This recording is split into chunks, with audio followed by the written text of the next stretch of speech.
G'day everyone, I'm Wayne Dowson from Wayne Dowson Fine Art, and this is a video on how I built these two planes.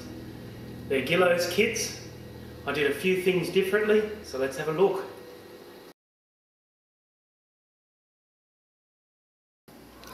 When I looked at building a model plane, I looked at the plastic kits. I wanted a fairly large plane, and these Guillows kits, the wingspan's about 27 to 28 inches. So they're a large model, and also I wanted to be able to do a little bit more than just a plastic kit that you glue together and then paint. So these are really good because you've got to construct the whole thing, and they come with tissue paper that you cover the plane with because they've got to be built really light to fly in a park because they have an elastic band and all that sort of thing.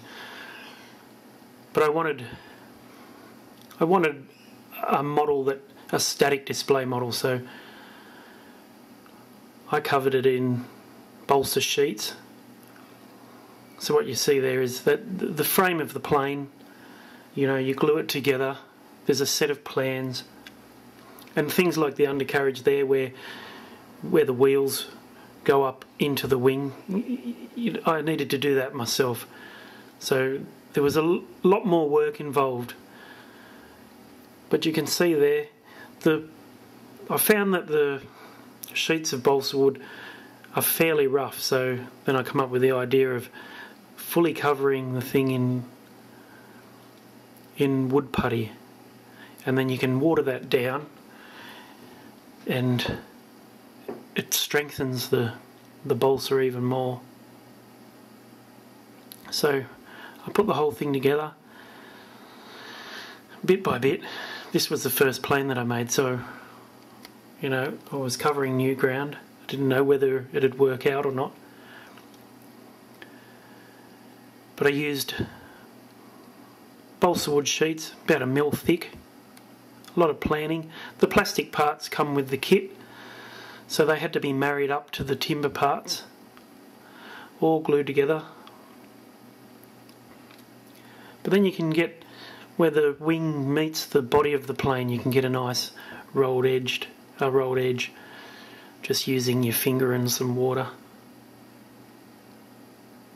And the plastic kits that I looked at, there's no kits that are this size, so it really was the ideal thing to make, and they're not expensive at all either. But I wanted a lot of detail, so as I was doing this, I was thinking, how can I get detail in the timber? You know, adding detail of studs and things. You've got to make the seat. The seat was made out of timber. So things like the cowling over the exhaust pipes, I had to make all of that. Exhaust pipes were just brass tubing. I cut the wing flaps and the tail flaps into the plane. Comes with a nose cone with 2 props, so you need to add another 2. Things like that. All the landing gear was made with wire and tubing. You can see it's starting to take shape now. Comes with paper decals of the gauges and things that you glue in. So once the whole model was complete, then I sprayed it a solid colour to see where it needed work. You know, any little dips and dints and things needed to be fixed up. So went over the body again. Even the tyres, the wheels are plastic. I even heated up the tyres so that they looked flat, so there was weight in the plane. And there's the landing gear, the guns. I had to drill out all the timber. It was quite hard. You can see it's starting to take shape now. Kept adding more detail.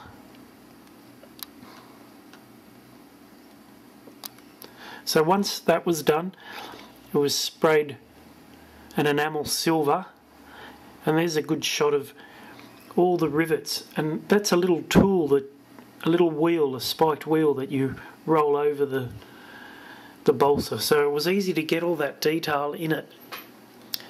But I knew I'd have to spray the plane silver first, and it had to be enamel so I could scratch away the top coats of acrylic paint. And what I did was I marked where the rivet lines would be using a texter, then I'd roll the little tool over it and then spray the thing silver. Kept working my way along the plane. Then I got to the stage where, the fun stage of spraying, you know, researching the colours. So it was marked, sprayed with acrylic with an air gun or matte paint. Always had the idea of making the plane look totally worn, and that's the fun part. So I was able to scratch away, showing all the rivet holes and things, scratch away the top coats of paint, leaving the silver underneath, and then lightly blackening the exhaust as though, you know, all the fumes have marked the fuselage. Like I said, the flaps, I had to build all of those, but I wanted the plane to be static, sitting there with the flaps down. It comes with the decals, and when I finally had the plane totally done, I painted silver over the top of the decals, making them look like they'd had bits and pieces missing, flaked off. And that's my P-51 North American Mustang. Thanks for watching.